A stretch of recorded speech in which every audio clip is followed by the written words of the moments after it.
تو کچھ تنظیموں کے پاس جو ہے وہ اپنی مدد آپ کے تحت ہی وہ آگے بڑھ رہے ہیں، اور اس میں خاطر خواہ جو ہے حکومت کی طرف سے کوئی جو ہے نا انہیں اس طرح کوئی فنڈ یا الگ جو ہے ادبی تنظیموں کے لیے کوئی بجٹ یہ مختص نہیں کرتے ہیں، تو زیادہ آپ یہ سمجھے کہ اپنی مدد آپ کے تحت ہی یہ جو ہے نا سلسلہ آگے چل رہا ہے۔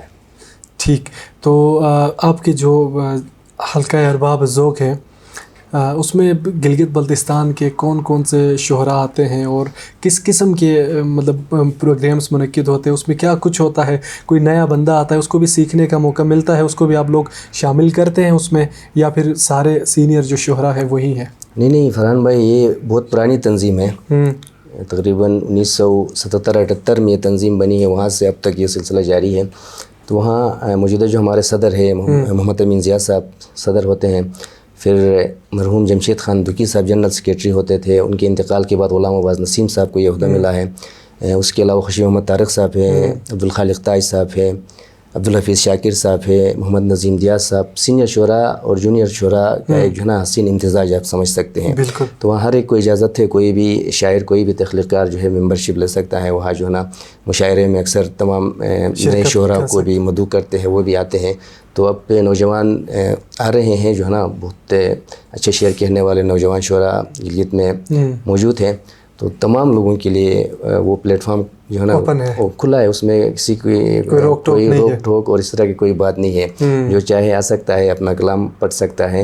اس کے علاوہ جو ہے دیگر ادبی موضوعات پہ گفتگو ہوتی رہتی ہے، سیکھنے کو ملتا ہے تمام لوگوں کے لیے۔ اس میں جو ہے نا یہ دروازہ جو ہے نا تنظیم کا کھلا ہے۔ زبردست۔ تو وقت ہمارا ہاتھ سے نکلتا جا رہا ہے، تو جاتے جاتے کچھ اور ہم آپ سے سننا چاہیں گے، کیا سنائیں گے؟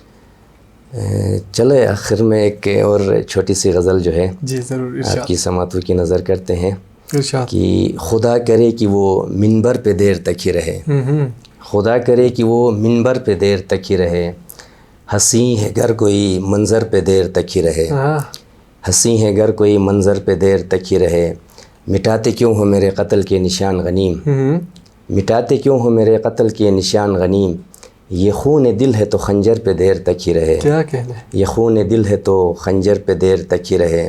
اور یہ شعر کی طبیب اب تو تمہارا مریض بہتر ہو، طبیب اب تو تمہارا مریض بہتر ہو، یا زخم یوں دل مضطر پہ دیر تک ہی رہے، یا زخم یوں دل مضطر پہ دیر تک ہی رہے، اور مختار سے کہ نیاز تجھ کو مٹا دے نئے ہوائیں بھی، نیاز تجھ کو مٹا دے نئے ہوائیں بھی، چراغ و آئینہ پتھر پہ دیر تک ہی رہے، خدا کرے کہ وہ منبر پہ دیر تک ہی رہے، ہنسی ہے گر کوئی منظر پہ دیر تک ہی رہے۔ بڑی نواز، کیا کہنے، بہت اعلیٰ، بہت خوب، بہت ہی خوبصورت شعر آپ کہتے ہیں، بہت معیاری شعر کہتے ہیں۔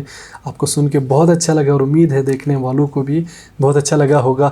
جاتے جاتے تمام سننے والوں کے لیے، دیکھنے والوں کے لیے کوئی نصیحت کچھ کہنا چاہتے ہیں تو ضرور کہیے، اور ان نئے جو شعراء ہیں جنہوں نے ابھی لکھنا شروع کیا ہے تو ان کے لیے بھی اگر آپ کا کوئی پیغام ہے تو۔ جی بہت شکریہ فرحان بھائی، میں بھی آپ کا آخر میں ایک مرتبہ پھر شکریہ ادا کرتا ہوں کہ آپ نے جو ہے نا مجھے اس قابل سمجھا، یہاں آپ نے دعوت دی۔ IMN کی پوری ٹیم کا بھی بہت شکریہ۔ میں خود بھی اتنا جو ہے نا اپنے آپ کو کوئی بڑا شاعر نہیں سمجھتا، ابھی طالب علم ہوں ادب کا ایک ادنا سا۔ تو بہرحال جتنے بھی لکھاری ہے جو لکھ رہے ہیں گلگت بلتستان میں، نوجوان جو شعراء ہے وہ بہت خوبصورت لکھ رہے ہیں، بہت اچھا لکھ رہے ہیں، ان کا مستقبل انتہائی روشن ہے۔ صرف یہی گزارش ہوگی کہ مطالعے کو جو ہے نا اپنی عادت بنائے، کیونکہ مطالعے کے بغیر ہم ترقی نہیں کر سکتے، آگے نہیں بڑھ سکتے۔